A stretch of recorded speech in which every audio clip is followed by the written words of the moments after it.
Everyone, welcome to my channel smile with Arpita. সকাল বাজে এখন প্রায় 9টা। এটা হচ্ছে গত রবিবার দিনকের ভিডিও। তো সকাল 9টা বাজে, তো গুড মর্নিং। আর এখন আমি দেখো আমন্ডগুলোকে ছাড়িয়ে নিচ্ছিলাম আর রেডি হয়েছি, কারণ একটুখানি বেরোবো আমি, প্রশান্ত আর মেয়ে তিনজনেই। আর গতকাল রাত্রেবেলা হাজব্যান্ডের ইচ্ছা হয়েছিল কেক বানাবে। এর আগে একদিন বানানো হয়েছিল, কিন্তু সেটা তোমাদের সাথে আমরা শেয়ার করতে পারিনি। তো গতকাল রাত্রেই বানানো হয়েছে এটা, এখনও পর্যন্ত কাটা হয়নি। এই এখনই কাটা হবে তোমাদের সামনে। আর কোনো উৎসব নয়, এমনি কেকটা বানানো হয়েছিল। কাট কিসে ভালো করে ধর বাবা।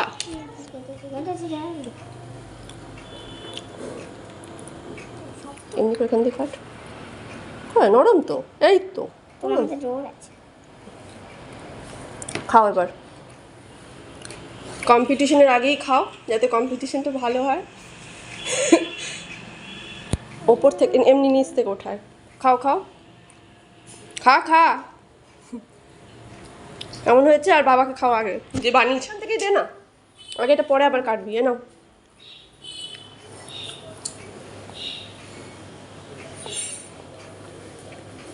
কেমন হয়েছে রে? ভালো।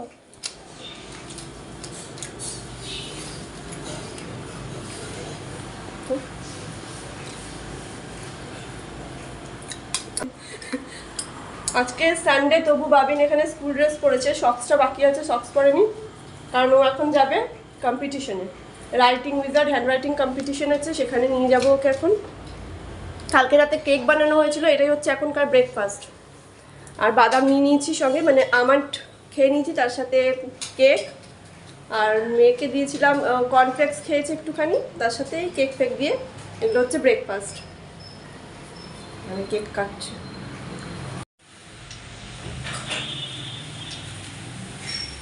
বাবিনকে একবার সামনে। বাবিনও এখন পুরো রেডি হয়ে গেছে, পুরো স্কুল ইউনিফর্ম পরে। সোজা হয়ে দাঁড়াবো। স্কুল ইউনিফর্ম পরে পুরো এখনও রেডি। চলো আগে ওকে নিয়ে যাই স্কুলে, যেহেতু ওর কম্পিটিশন আছে, নয়তো লেট হয়ে যাবে যেতে। চলো। তো আমরা যথারীতি বেরিয়ে গেছি আর টোটোতেও উঠে গেছি। তো তোমাদেরকে ভালো করে বলি যে কী কারণে আমরা বেরিয়েছিলাম। অ্যাকচুয়ালি ওদের স্কুলে, মানে মেয়েদের স্কুলে writing wizard hand writing competition যেটা হয় আর কি, রাইটিং উইজার্ড কম্পিটিশনে ওকে সিলেক্ট করা হয়েছিল। তো তখন ওদের স্কুল থেকেই আবার ওকে স্টেট লেভেলে, মানে যারা যারা ওদের ক্লাসের থেকে ও সিলেক্ট হয়েছিল, তারপর এখন ওদের স্টেট লেভেলে কম্পিটিশনটা হবে। তো সেটা একটা অন্য স্কুলে হবে, ভিলাইতে। তো আমরা এখন সেখানেই যাচ্ছিলাম। আর ঘর থেকে একটু আগেই বের হয়েছি, কারণ প্রথমত নতুন জায়গা, সব কিছুই নতুন। নতুন স্কুলে একটা জায়গায়, মানে এখানকার পরিবেশের সাথে এখনও পর্যন্ত তো ধরো ততটা আমরা চিনি না বা সরগম হয়নি। তো তার মনে হয় যে একটু আগে বেরোনোই ভালো। মোটামুটি আমরা 20-25 মিনিট আগেই চলে গেছিলাম, তখনও সবাই আসেনি। তারপরে অনেক ভিড় হয়েছে, তোমাদেরকে দেখাবো। তো দেখো, ওদের স্কুলের আরেকজনও কিন্তু ওখানে গেছিলো কম্পিটিশনে, দেখলেই এই মেয়েটা। তো এ হচ্ছে ক্লাস 4-এ পড়ে, মানে এক একটা ক্লাস ওয়াইজ এসছে আর কি, 2, 3, 4, 5 এরকম ক্লাস অনুযায়ী। তো ক্লাস 2 থেকে ও গেছিলো। আর এটা হচ্ছে শ্রী শঙ্করাচার্য বিদ্যালয় বলে একটা বড় স্কুল, এখানকার ভিলাইয়ের অনেক বড় একটা স্কুল, যার মধ্যে included university, nursing training school, এই সব কিছুই রয়েছে। তো সেখানের যে স্কুলের বিল্ডিংটা, এই রেড কালারের বিল্ডিং, এখানেই কিন্তু ওদের এক্সামটা হবে, মানে কম্পিটিশনটা হবে। আর আমরা তো বললাম আমি যে অনেক আগেই চলে গেছিলাম, তো তখনও সবাই যায়নি, কয়েকজন দেখো আছে বসে। তো ওদের স্কুলেরই দেখো, বাবিন তো 2-তে পড়ে, তার পাশে ওই দিকের মেয়ে 4-এ পড়ে, ওই দিকের মেয়েটি, এবং এদিকেরটা 5-এ পড়ে। আর এদিকেও কিছু স্টুডেন্ট ছিল। এখনও সেরকম কোনো স্টুডেন্ট আসেনি, এই 7-8 জনই আছে দেখতে পাচ্ছ। কিন্তু এরপরে আস্তে আস্তে অনেক ভিড় হয়েছিল, মানে বিশেষ করে ছোটো যারা আর কি, নার্সারি, কেজি, এরকম তো অনেক বাচ্চা এসছে, বিভিন্ন স্কুল থেকে এসছে। ওদের স্কুল থেকে তো অনেক বাচ্চা গেছে, আর অন্যান্য ক্লাসের থেকেও, মানে যারা উঁচু ক্লাসে, তারাও অনেক গেছে। তো ওদের ক্লাস 1 থেকে যেটা ছিল, সেটা হচ্ছে রাইটিং উইজার্ড। তো দেখো, এখানে সমস্ত করে এক এক করে এন্ট্রি করানো হচ্ছে। দেখুন, এখন দেখো কত ভিড় হয়ে গেছে লাইনে। তো দেখো, ওখানে বাবিনও গেছে, ও এখন এন্ট্রি করে দিল, যদিও গার্জেনদের কোনো রকম অ্যালাউ ছিল না ভেতরে। ওই আমরা বাইরের কম্পাউন্ড পর্যন্তই ছিলাম। 1 ঘন্টার রাইটিং কম্পিটিশন ছিল। এরপরে দেখো, এখন কিন্তু কম্পিটিশন মানে এন্ড হয়ে গেছে, শেষ হয়ে গেছে। এখন আবার ওরা ফিরে আসছে। তো এক এক করে আবার প্রত্যেকের গার্জেনদের হাতেই বাচ্চাদেরকে দেওয়া হচ্ছে। তো বাবিনও দেখো চলে এসছে। এরপর ওখান থেকে বেরিয়ে দেখো মার্কেটে এসেছিলাম, তো সেখানে মার্কেটে একটা মিষ্টির দোকানে এসে একটু খেলাম, আমরা কচুরি চাট খেলাম মিষ্টির দোকান থেকে। প্রশান্ত এখান থেকে দই মিষ্টিও নিয়েছে, দেখো এখানে দই মিষ্টি নিয়ে মিষ্টির দোকান থেকে তারপর আমরা গেছিলাম মাটন কিনতে, কারণ রবিবারের বাজার সেরকম বাজার কিছুই কেনা হয়নি, তো মাটন কেনা হয়েছে শুধু। তো এখন অনেকটা বেলাও তো হয়ে গেছে, প্রায় বাড়ি আস্তে আস্তে একটা, তো ভাত বসিয়ে দিয়েছি। এই যে সেফ রান্না করছে, সেফ বলছে নিজের চেহারাটা দেখাতে। সেফ এখানে পেঁয়াজ রসুন কাটছে, এদিকে ভাত বসিয়ে দিয়েছি তাড়াতাড়ি এসে। এর মধ্যে কিছু নেই, কালকের আলু ভাজার তরকারি, তেল আছে আলু ভাজার জন্য, তেল ছিল সেটা। কালকের অনেকটা ভাত ছিল, এই ভাতটা ভাতের মধ্যে দিয়ে দেবে। এখন এসে বসিয়ে দিলাম ভাত, আর মাংস নিয়ে এসেছি, মাংসের ঝোল আর ভাত। তাকাও একবার সেফ। এখন বাজে বিকেল 5:30, চা করলাম আমার আর হাজব্যান্ডের জন্য চা করলাম। বাবিন একটু ঘুমোচ্ছে, আমরাও শুয়েছিলাম, তো ও অনেক বেলা করে শুয়েছে তার জন্য ও ঘুমোচ্ছে। আর এখানে আমি আর প্রশান্ত দুজনের জন্য চা করে নিয়েছি। আর দুপুরে রান্নার পর আর কোনো ভিডিও তোমাদের সাথে শেয়ার করিনি, কারণ ভীষণ টায়ার্ড ছিলাম। দেখবে একটা জায়গায় বেরোলে পরে একটু টায়ার্ডনেস তো লাগেই। তারপরে এসে তাড়াহুড়ো করে ওই রান্না করলো, মাংসটা তো ওই করে দিল। আর সবথেকে বড় কথা, ও খুব তাড়াতাড়ি করতে পারে, এই জন্যই ও বিশেষ করে হাত লাগায় কাজে, আর খুব তাড়াতাড়ি ইজিলি করে নেয়। যেটা আমার হয়তো যে কাজটা করতে 15 মিনিট লাগবে, ও সেটা 5 মিনিটে করে দেবে। হ্যাঁ, এটাই পার্থক্য, যে ও রান্নাঘরে কাজ করার পর সব ছেলেরা ন্যাচারালি যেটা হয়, আর আমি রান্নাঘরে কাজ করি খুব আস্তে সুস্তে পরিষ্কার পরিচ্ছন্ন রেখে, এইভাবে একটা করে বাসন ধুই, কাজ করি, এভাবে করতে এই জন্য আমার টাইমও বেশি লাগে। তো যাই হোক, ও রান্নাবান্না করেছিল, খুব সুন্দর মাটন হয়েছিল, পরে তোমাদের সাথে রাতে শেয়ার করব। আর চা নিয়ে বসেছি এখন, ও তো ল্যাপটপে কাজ করছে, বিছানাতে দেখতেই পাচ্ছ জামা কাপড়ও অন্যরকমভাবে পড়ে রয়েছে, কারণ দুপুরে এসে আর কিছুই করিনি, জাস্ট খেয়ে শুয়ে পড়েছিলাম। আর এখন একটু গল্প করছি, গল্প বলতে একটু কথা বলছিলাম, কিছু আর্জেন্ট কথাই বলছিলাম। তো তারপরে চা ঠা খাওয়ার পরে আমরা গেছিলাম বাজারে, আমাদের সবজি বাজারে গেছিলাম, আমাদের নিয়ারেস্ট যে সবজি মার্কেট সেখান থেকেও সবজি এনেছি, পনির এনেছি। পনিরটা করব, ফ্রিজে ঢুকিয়ে রাখছি, এখন করব না, পরে অন্য সময় করব।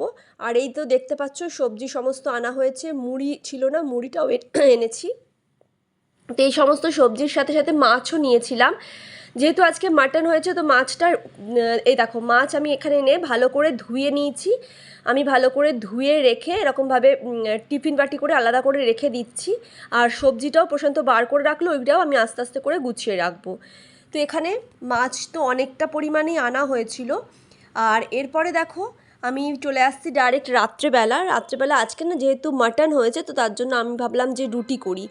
আর মাটনের ঝোলের সাথে তো মাংসের সাথেই, বিশেষ করে সে চিকেন হোক আর মাটন, যে কোনো মাংসের সাথেই রুটি খেতে আমার খুব ভালো লাগে। তো তার জন্য ভাবলাম আজকে রুটি করি।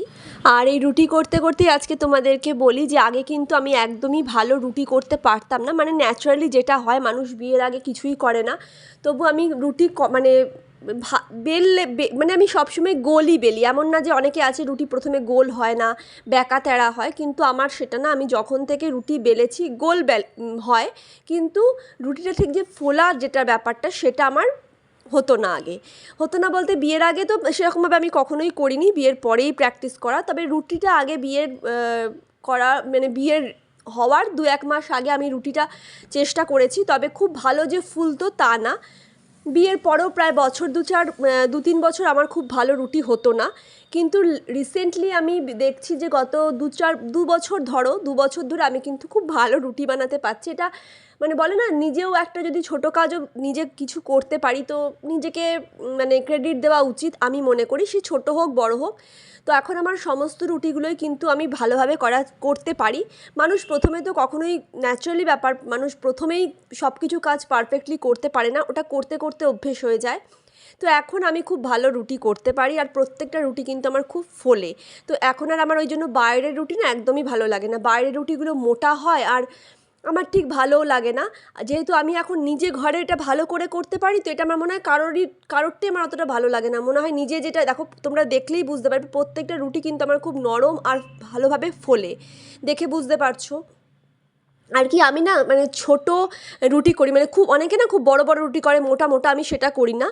একটু ছোটো সাইজের হবে, আর বেশ নরম হবে। আমি এতে কি যদি কেউ দুটো খায় মোটা রুটি বড় রুটি দুটোর থেকে আমি মনে করবো যে 3টে খাও 4টে খাও, কিন্তু ছোট ছোট হলে, আর খুব ছোট মানে খুব বেশিও না, মোটামুটি একটা সাইজের, আর নরম করে করি, তাহলে কি দুটোর জায়গায় 3টে 4টেও খাওয়া যায়, কোনো অসুবিধে নেই।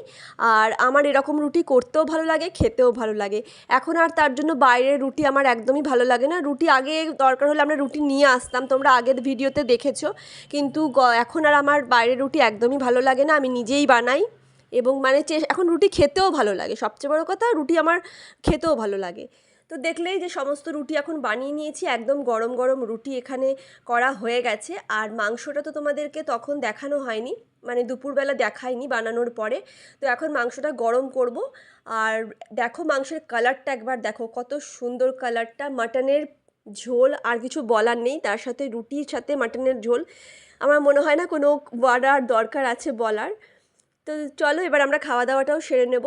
আর সকালবেলা তো দুপুরবেলা তো দেখেছিলে যে মিষ্টি, তোমাদেরকে বলেছিলাম যে মিষ্টি এনেছিলাম, তো মিষ্টিটা তখন একদম উঠিয়ে রেখে দিয়েছি, তখন আর বার করিনি। এখন রাত্রেবেলা বাটির মধ্যে মিষ্টি উঠিয়ে নিলাম। আমার আর বাবিনের, আমি এখন একটা করেই খাবো, আমি আর বাবিন দুজনেই একটা একটা করে খাবো, আর প্রশান্তর জন্য দুটো নিয়েছি। আর এদিকে মাংসও দেখো বেড়ে নিয়েছি, তার সাথে একটু পেঁয়াজ কেটেছি, দেখতেই পাচ্ছ ছোটো ছোটো করে সাদা পেঁয়াজ। 3জনের জন্য 3 টুকরো পেঁয়াজ, 3টে বাটির মধ্যে রয়েছে মাংস, আর রয়েছে গরম গরম রুটি, আর তার সাথে নিয়ে নিয়েছি মিষ্টি। দারুণ রান্না, দারুণ ফাটাফাটি খাওয়া দাওয়া। রাতের ডিনারটা কিন্তু আজকে খুব ভালো হয়েছে। তো চলো আজকের মতো ভিডিও এই পর্যন্তই। ভিডিও কেমন লাগলো অবশ্যই আমাকে কমেন্ট সেকশনে কমেন্ট করে জানিও, ভালো লাগলে অবশ্যই একটা লাইক করে দিও। আজকের মতো এই পর্যন্ত, টাটা, গুড নাইট।